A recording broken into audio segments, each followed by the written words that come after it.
This is a companion video for week 3, exercise 3 of ARC 413. This is the assignment. It's another daylighting series of workflows. In fact, exactly the same as last week's. We did a house and apartment, and this week we're just doing a larger space or simulating daylighting in a larger space. It's important to note that one of the big sort of macro concepts in simulation, architectural simulation, is that scale differences can have a huge effect. And we'll talk about this markedly in thermal analysis, but also kind of for obvious reasons in daylighting. The same would be the case, right? It's actually much harder to daylight smaller spaces, or it's easy to daylight them, but it's harder to not over daylight them. But large spaces have their own unique set of challenges. And so we're choosing a space that's more in line with your studio projects for this assignment, 125 by 125 foot square single floor of a multi-story medium office building. But the simulations are essentially the same as we did last week. What I want to focus on this week is really talking about the outputs. And remember that what we're doing here, and I have this in every assignment, whenever possible, include quantities. We're not talking about the pretty colors. Those are there to help us understand what's going on and to make our case for our design. But behind those colors are numbers, and that's what we're really looking for, is what's the percentage of change? What portion of the lead 4.1 metrics do we need to work on, and how can we approach it? And again, not to affect or constrain your architectural vision or investigation, but to help you understand what your architectural decisions mean in terms of performance. All right, so let's look. Here's the this little floor. Oh, and the other thing is that we're giving you the model, because let's just focus on outputs. Let's focus on how we understand them and make architectural interventions based on the information we're getting. Uh, so we'll give you a model. It's a very basic floor plan. Again, think of a single repeated floor on a multi-story medium office building. Um, we laid this out so it's a very open plan that just makes it easier as beginners to experiment with daylighting. On the north side, we've got some assigned office space. Real basic idea here would be that northern light is easier to control. If this is where people are the most of the time, or the people who are permanently have an office, makes sense to put that in the north. We have hot desks on the east and the west. So if you're over here working on the east and it's morning and it's too much sun, you can move to the other side. An open office on the south, the same thing. We can sort of move across here. So point here is that even though we're simulating daylighting and we're going to be quantitative about it, we can also, we need to be designing based on environmental factors using our design sense also. All right, so that's our basic floor plan. Let's open up the model. Um, One thing, remember that we have a ceiling that's invisible. It's only invisible because we did set object display to wireframe so that we can see through it while we're simulating. There's still a material here, right? So I'm here in the daylight availability. If I have my ceiling on, here's my material that I've applied to it. Remember that we open up, we just click on the layer and we can put whatever material we want to from our library. And so then we have a service core that's opaque. This would be elevators, stairs, mechanical room, other things like that.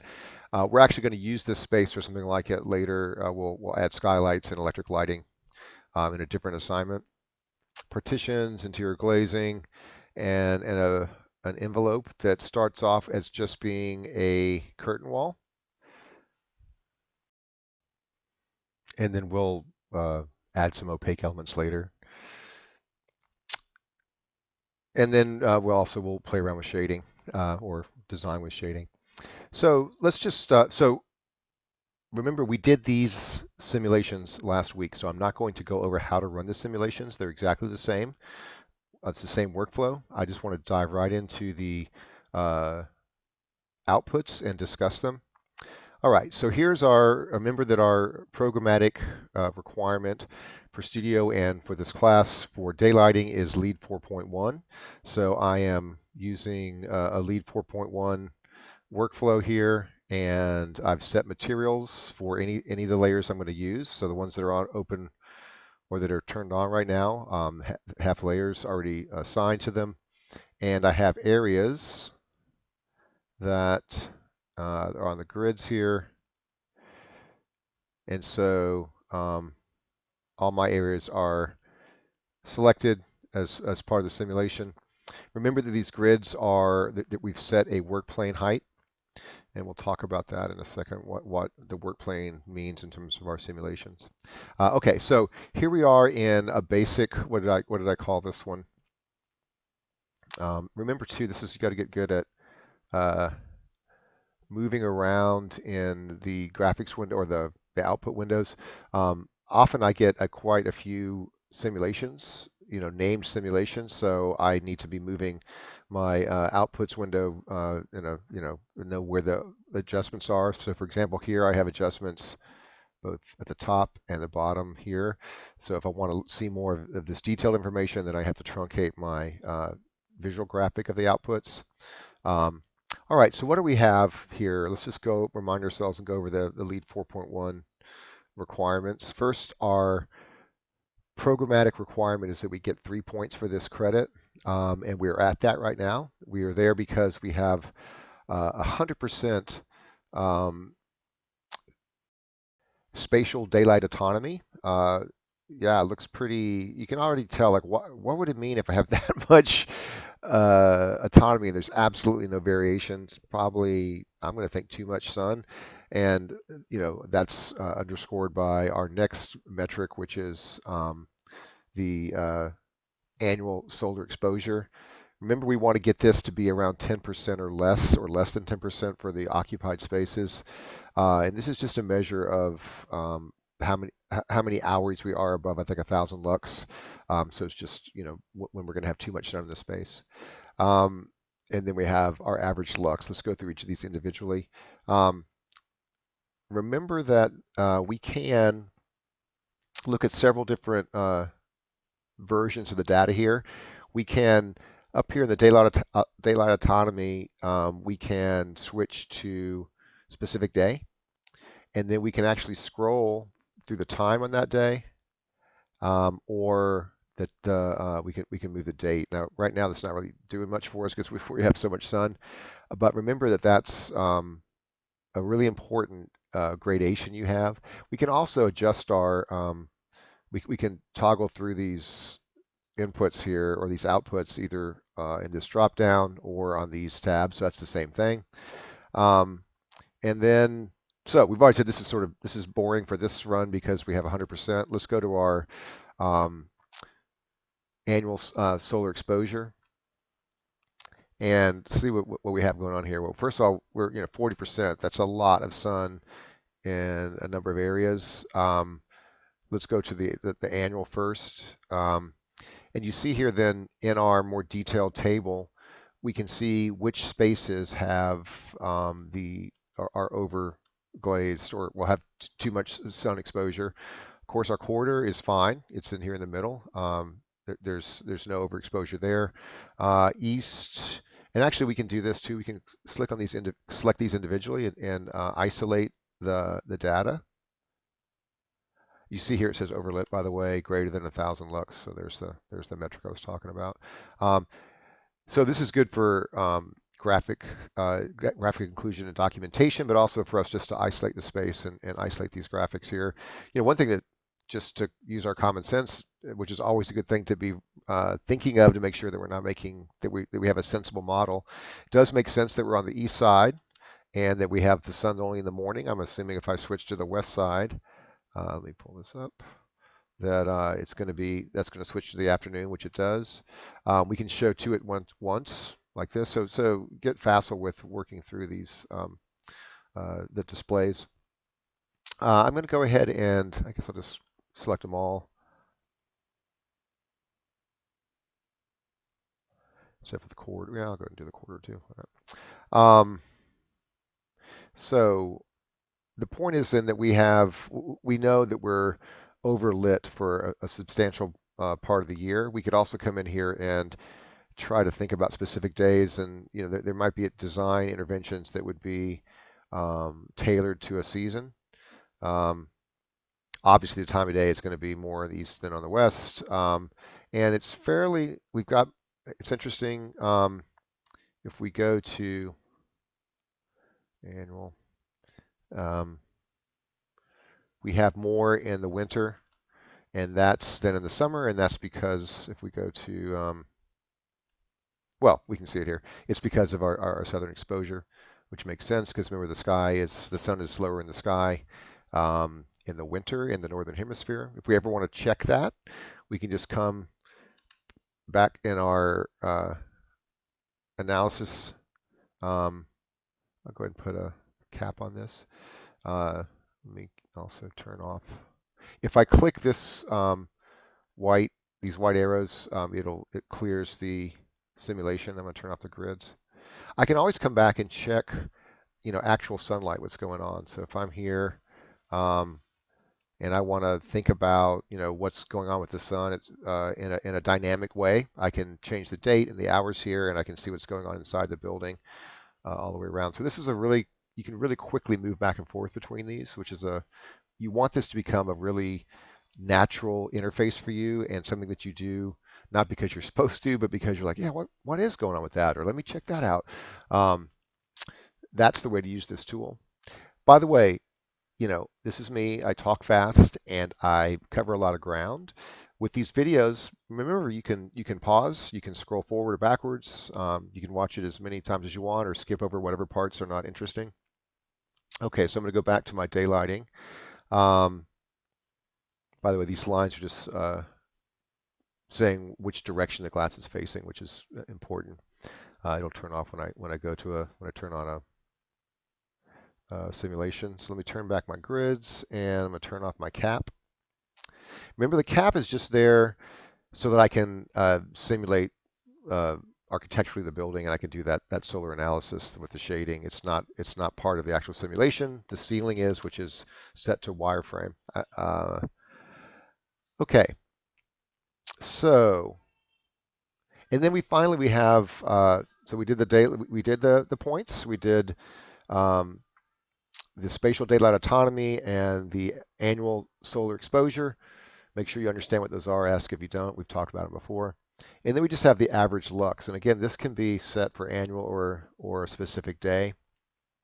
And what's the idea behind this one? This is not specifically part of the metric of LEED 4.1, though there's places it comes into play. But the point here is that there are all sorts of rules of thumb and code and other requirements for lux, or I'm sorry, illuminance on a work plane. And so, like, here's a chart that's in one of the weeks of lectures. So if we're doing an open office, according to this, which came from the Architect's Toolbox, just a website, it's not a code thing, they're suggesting 300 to 500 lux on the work plane for an open office. And so we might use that as we're looking through this to see if we think that just in terms of comfort for working, if they're, for example, just because you have a lot of daylight doesn't mean you're not going to also have to have task lighting. So there might be, if I were to select, a specific day, and I noticed that whatever it's, you know, actually it's not going to be true here because there's just so much light in this first the base clear. Remember, the clear just means we have one pane of glass. It's very high visible transmittance, so that's the visible spectrum coming through the glass. So we'll maybe talk about this in a minute in terms of the work plane. But that's another thing that you can dial in here and look at specific lux on or illumination on a work surface. Okay, so let's move on. We know there's too much sun in here, but by the way, what's the color? That's what we're always so often I see students and architects, displaying these beautiful graphics, and then it's kind of clear they don't know why. So don't do that. And just realize that the color is, like I said at the beginning of the video, a tool. And the color range here is defined by this range of from 0 to 2000 lux. So if I set this at 10,000 lux, I haven't changed anything except for the range. Seems like a completely different design, right? So what we want to do is find a range. I think actually this, like the default on this might have been 5,000, which seems good.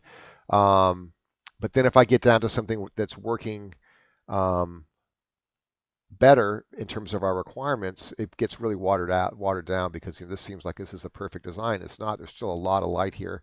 So it's good to try to tune in your graphics to the full range of your whatever workflow you're working on. So if we start here um, at with 2000 lux as our maximum.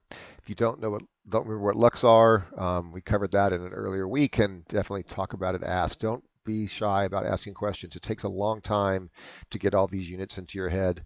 They're part of of your test for licensing, so you just might as well get started on it. Okay, so one thing we can do as a strategy, which you'll be used to because it's very common, I think it's a very lazy strategy, but it's useful, is to add blinds. And there's a way we can do that in this workflow. If I come back to my daylight availability, there's a blinds tab. You can see I've already got a ton of blinds in here. Um, well, I've got, what are these? These are blinds on every window. Let me show you how you add them though. If I come and I select a single pane and I come to this Add Blind tab, this dialog opens up.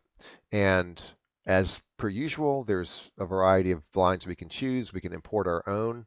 Um, they have different visibilities. They're not blackout shades. They have some light coming through them. We can attenuate that. We can define an actual product and manufacturer. Let's probably just leave it at the default, which is a lead value. That's fine. It's just a blind. That's all we don't need to get into super detail right now about that. Um, but that's how I would have added it. But I already have blinds on every window, and they've been chosen because because I ran them recently, I guess. But in this second run, I had turned blinds on in all the windows. So let's analyze this. Let's compare it to the first one. So we go back and forth. So in both of these, by the way, we're already at 3 points, 3 credits, right? And again, we're not just focusing on credits, but it's a way of understanding quantitatively what's changing. So we had great daylight availability on in the base case, but we had this extensive over lighting and really crazy high. Like if you one thing to look at, if we look at that chart again, where was that? Here. We're talking about 300 to 500 lux for a workspace. Our average here is 4,300, so this is just ridiculously high, right? And I guarantee you there's some buildings that have this, especially older single pane glass buildings, and they're just going to have to put shades on them and be uncomfortable in there some of the time. So anyway, we added these blinds, and what did that do? We reduced we're now at 87%, so that's kind of like, well, wow, we just got a reduction. That didn't really help, and we didn't change our percentage of being overlit, and I'll talk about why in a second. We did considerably decrease our overall average lux, and we could go and see if there's any variation now. There's still not much, but like in the winter, we've got some places where it's pretty low or lower, but we're still like an 800. We're still well above what we would need on a workspace based on that chart for open office. Why don't we have any change well, let's just look at the blinds and what that means.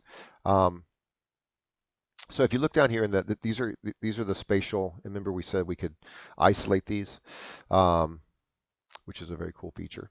For each of these spaces, we have and these spaces are defined by whatever grids we put in, right? So this is we had a floor plate that we chose as a separate space and then turn that into a grid. So they don't have to be rooms. They could be some other division, but something you choose. So we have obviously on the east and the west, we have a lot of over lighting. On this all along the south, we're going to have quite a bit, 72% here, even more on the southwest, 84%. So all of that is taken away by the blinds, right? So we have zero uh, over being overlit, 0 hours in the occupied hours in the building when with the blinds engaged when the space is overlit. But what does that mean? It means that we have a lot of the time. Okay, I actually paused there for a second because I wanted to talk about these blind open percentages, and I didn't see them, and that was because I had this on a specific day.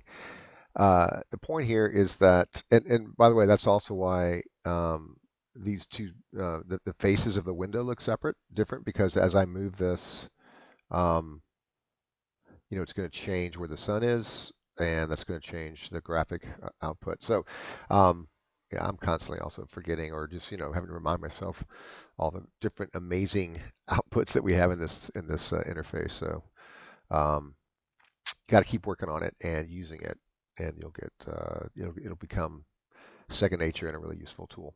All right. Anyway, back to blinds. What's the problem here then? So we now have no ASE, no annual solar exposure overlighting. But think about it. So here we're on the south side of the building. We have 40% of the time that you're in the building, there's blinds on. On the east side, west side, it's 68%, and on the east side, uh, 71%. So you'll notice this a lot. Just rock around the city. It's a beautiful day, and there's blinds in front of windows. Um, that I think we all will admit is a poor design choice. It's good if there's a small period of time during the day when you might need a blind or as a stopgap or something. But as architects, we should not be putting glass in place and then having to cover it because it's not desirable, right? Um, okay, so but in Lead 4.1, one reason to talk about blinds is that we can use them um, as part of an argument for why there's a certain area that's over the 10%. You remember in the house we had a sunroom, and we said, well, we want it bright in there, so it doesn't matter if it's glary. They're not going to be in there working on a computer. There might be similar things here where you have an area that's just for a couple hours a day is very brightly lit, and that takes you over the 10%. But then you say we incorporated a blind, and they can be automated even. So there's lots of ways to do blinds. So it can be part of the strategy that's part of an elegant design solution. It can be part of lead compliance, but it has to be intelligently utilized blinds. All right, so if we go, then in any case, in terms of our lead requirements, it didn't really do anything to help us, except that we did get our lux down, which is a good thing because we don't want to overpower the workspace with daylight.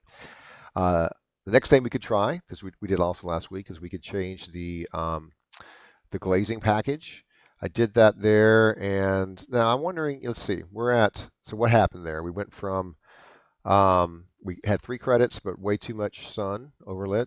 Then we added this low visible transmittance glass, and we're now only at 2 credits because we're now below the 75% um, daylight autonomy that we would require. And we dropped down a little bit in our over lighting, but not really very much. So that wasn't a great move we just made. Um, let's look at what we did. We went from I think the other glazing we had had a visible transmittance of like 87%. This is 36%, a pretty big cut. And think about it, if you get this too low, you're not seeing through the glass. It could be like a glass block or something. So there is a limit to how far down you want to go in your visible transmittance. So this is a good example when if I'm working on a design, I'm thinking, yeah, I don't know if I really want to keep going down that route to try to adjust the glazing to solve this problem. But it's a good thing to try, and then you can have it. You can make a note, or if it did work well, you could already right now say this is the glazing that I'm suggesting that we consider using, and you could go price it And if it's ridiculously expensive, then you maybe go back to the drawing board, right? If it's not, then you think, okay, that's a good starting point. Okay, and then remember, the great thing about the kind of daylighting workflow that we're using is that we can switch between different approaches to daylighting instantaneously. So then I ran a base glare study just to remind us, basically, and I knew this would be the case. We're well, actually, no, because like, so for example, when we're here, we figured we're going to be pretty glary because we're just so much sun. But even when we lowered it down that we're below the 75% that we want to get to, and we run with the low visible transmittance glass, um, we have a lot of glare. Uh, and again, remember these little pies, each pie slice is a view. And so we could do a radiance rendering, which we did last week, where like we could go and actually look at the sun and see what kind of overhang would work for trying to fix any of these. At this point, we're just saying, yikes, that's a lot of glare. So even though here we were getting more in the direction of, it actually went too far with reducing our solar inputs, we still have a lot of glare. So we have some work to do on this daylighting approach. So the next thing we could try is shading. And so I have a series of shading options here.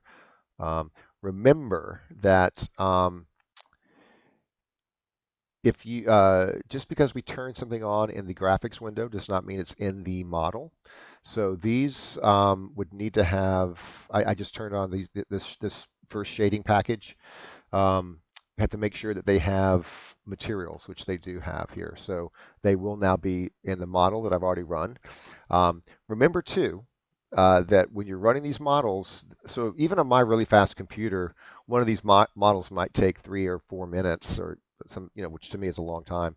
Um, but if I'm looking at my outputs and I see that they're really not changing very much, and I've only done 15 out of the full 100 passes that constitute a full simulation, I'll stop it and just say that's good enough. I got the information I needed. So work smart with this.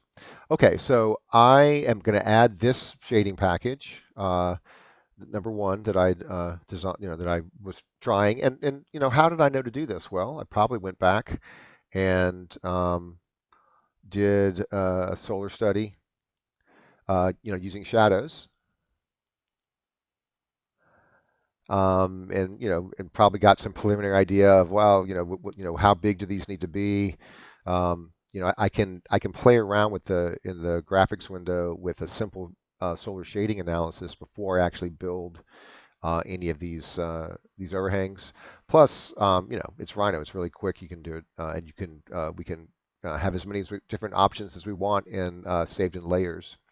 Okay, so when I ran this first shading setup, um, got pretty, in a way, startling results. So before we were here, so I didn't really lose. I had almost exactly the same amount of daylight autonomy, but I completely solved the overlighting problem with this one shading intervention. So that was an incredibly successful um, quick intervention.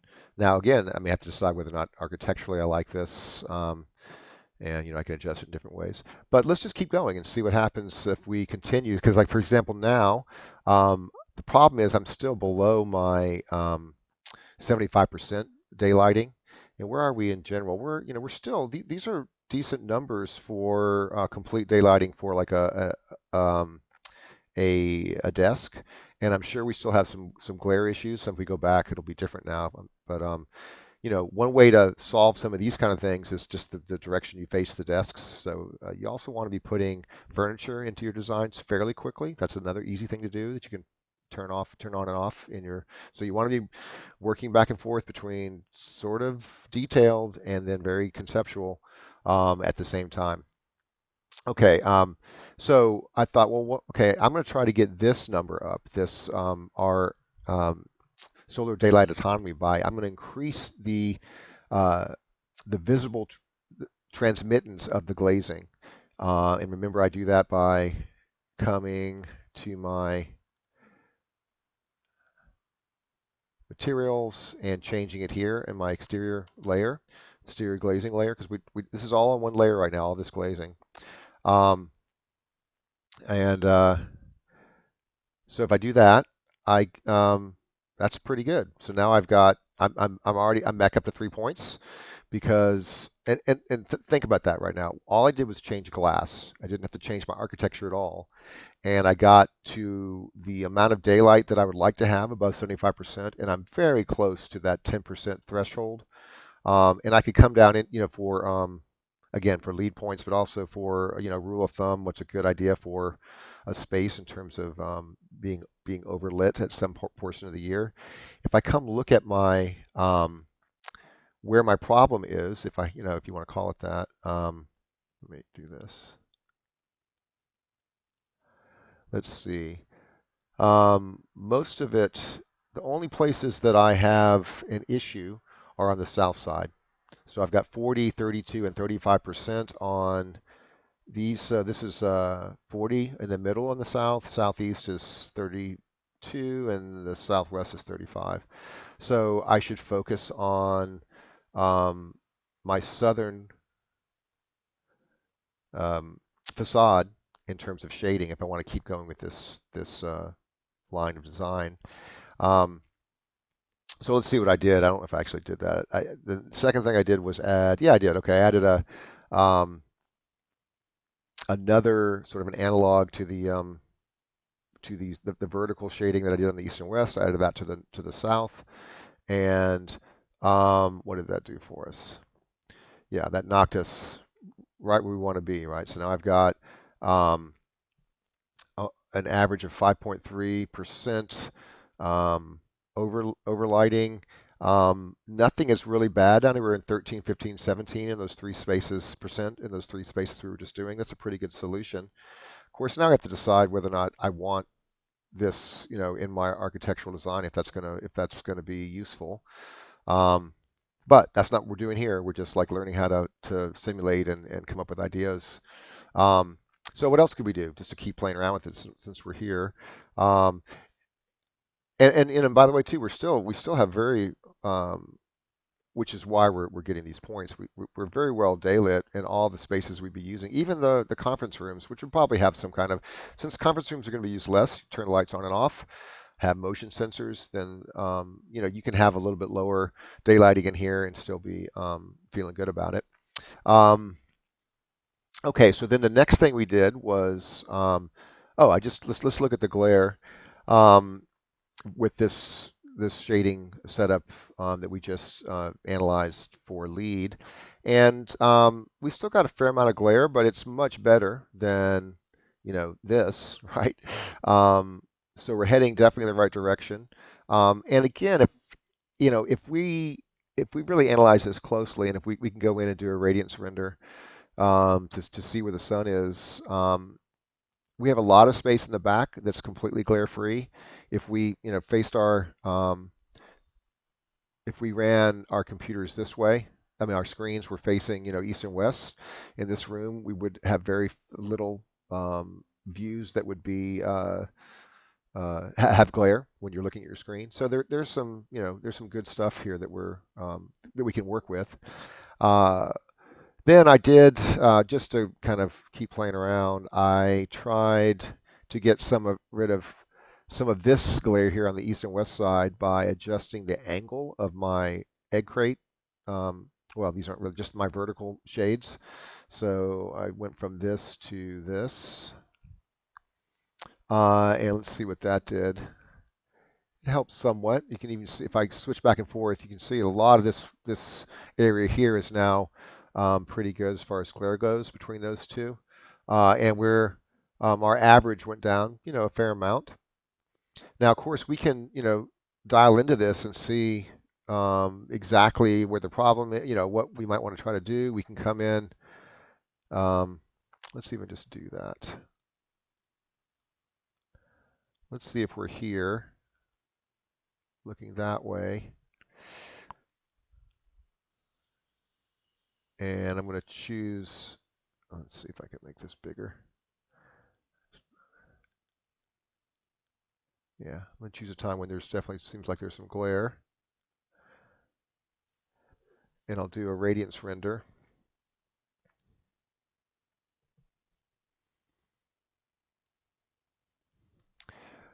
So this is the just an RGB view, like you could do as a regular.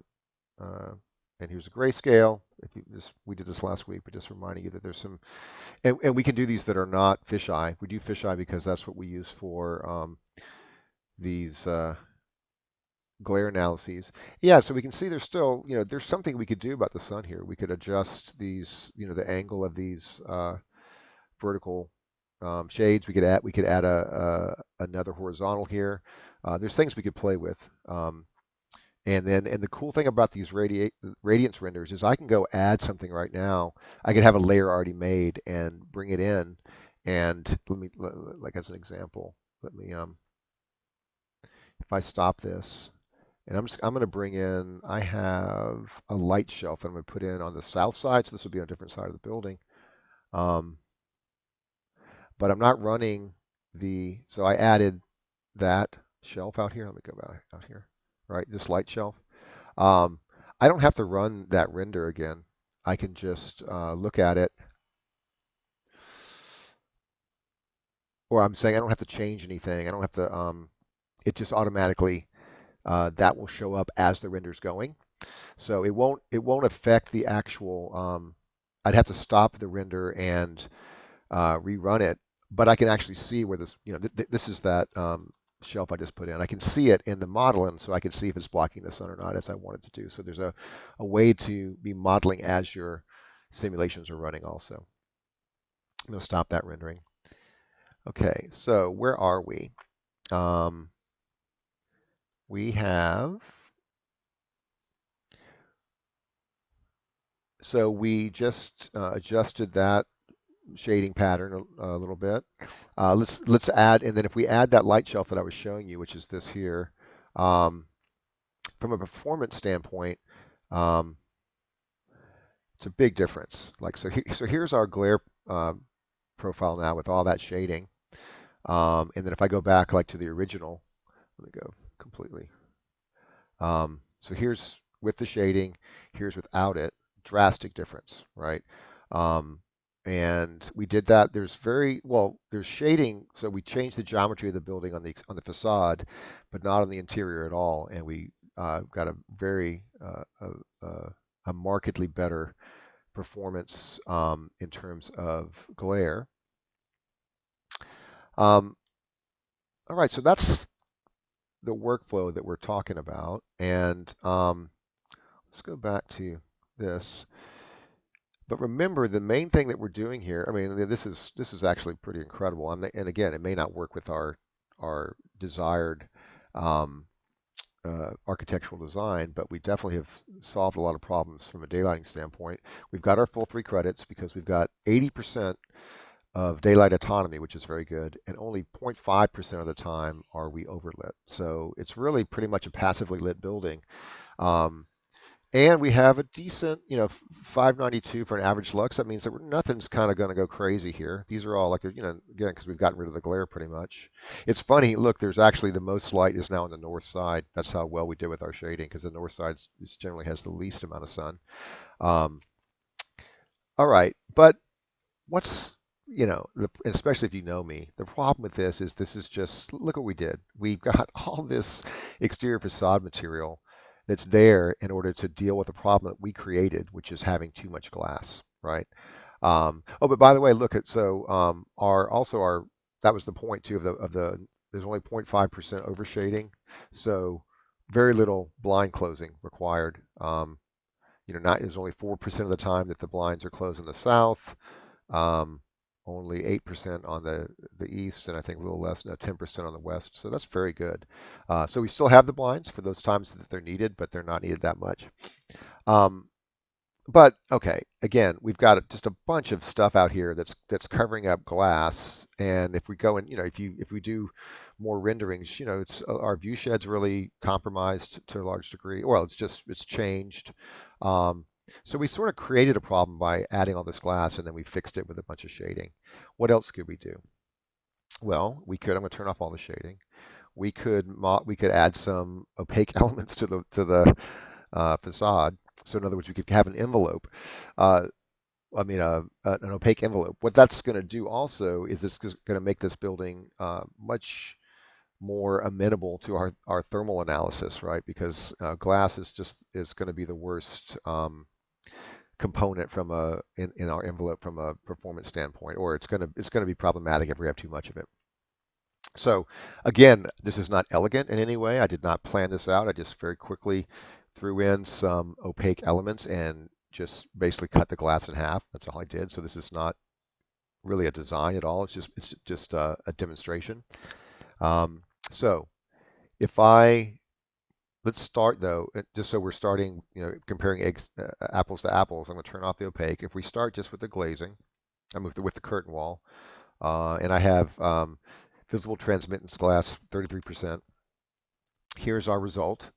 Um, what we had before, really high uh, daylight autonomy, but a lot of overlit percentage and way too much lux on our work plane or illumination on our work plane. So then if we go to the punched openings, which is this, so I'll just remember I ran these models already, so I'm just bringing in the opaque. These were in the models, so I'm showing them in the graphics window. Um, by getting rid of half the glass and improving our thermal performance, we um, went too far. We now have much less. We have less daylighting than we want. We're only getting 1 point at this point, but we're pretty close to not having too much, not being overlit, and we have decent lux values on our work planes.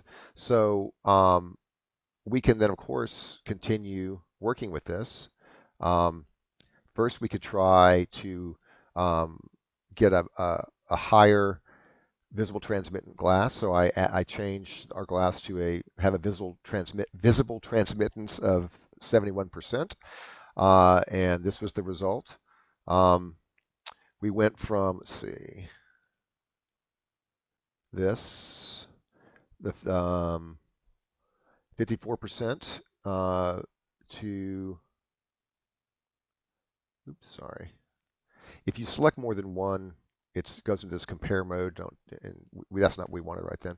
Um, Let me go ahead and find this again. Okay, this was my punched. No, sorry, here it is. Let me now. This was the original with the uh, visible transmittance glass of 33%.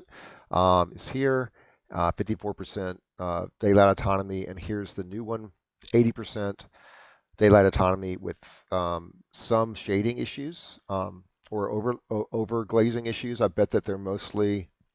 Interestingly, there's some on the north side. Now, what we would do here, since we have too much daylighting on the north side with that high visible transmittance glass, we could just change that back to the other glass because we don't need to have the same glass on every facade. And then we, of course, in our same problem we had before, our south side is getting overlit. So what can we do about that? Well, we can add some shading back in. So I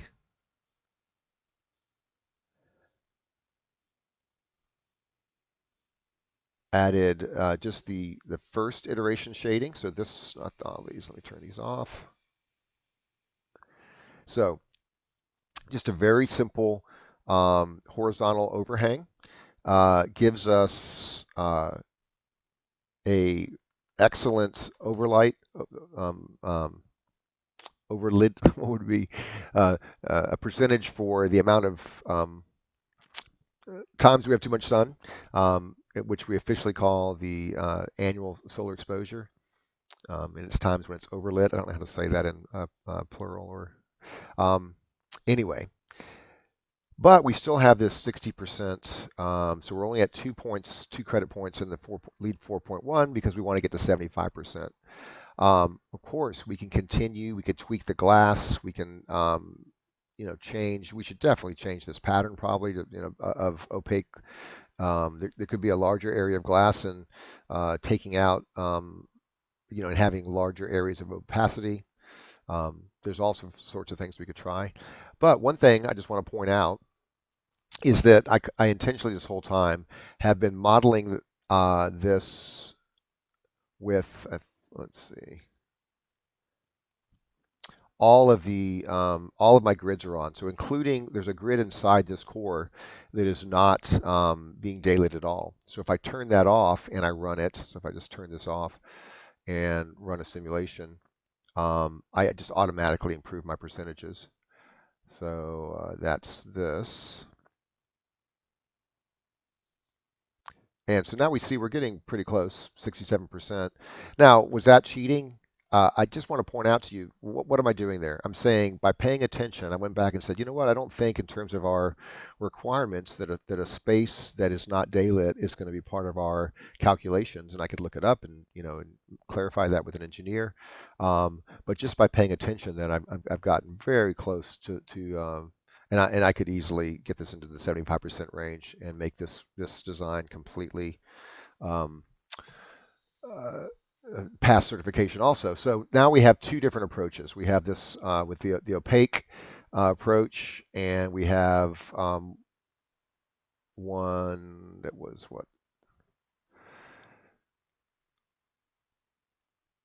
one with all glazing that also works really well. That's not going to work well when we get to the thermal probably, but so the point is, by just working through these daylighting simulations, we were able to bring, assuming this was a design approach we wanted, in other words, we had a model, we were able to fairly easily manipulate it in a way that giving us lots of architectural options that might even have strengthened what we were thinking about doing, and at the same time brought ourselves into compliance with requirements that were in our program. So that's exactly what we're trying to do with these workflows. I want to point out two more things quickly. This is already quite a long video. In the assignment, you need to do a point in time illuminance um, analysis. That's where we're picking an actual day. We did this last week, so just look at that workflow. And the reason we're doing this is partly just it's a really great way of defining a specific moment in time and determining how we should, determining if there's some kind of intervention for a specific moment that we want to create. It's also, there are other certifications where you might need to do that. So just go back and make sure that you add that, read the assignment. Also, I didn't do any radiance rendering, and because we did that last week, that's also part of the assignment. So make sure that you read the assignment and do that. And if you have any problems with those, they're almost like the most powerful and kind of the most fun part of this daylighting workflow. So make sure that you learn them. And if you have any questions, ask me about it or ask us about it. All right, that's it for this week.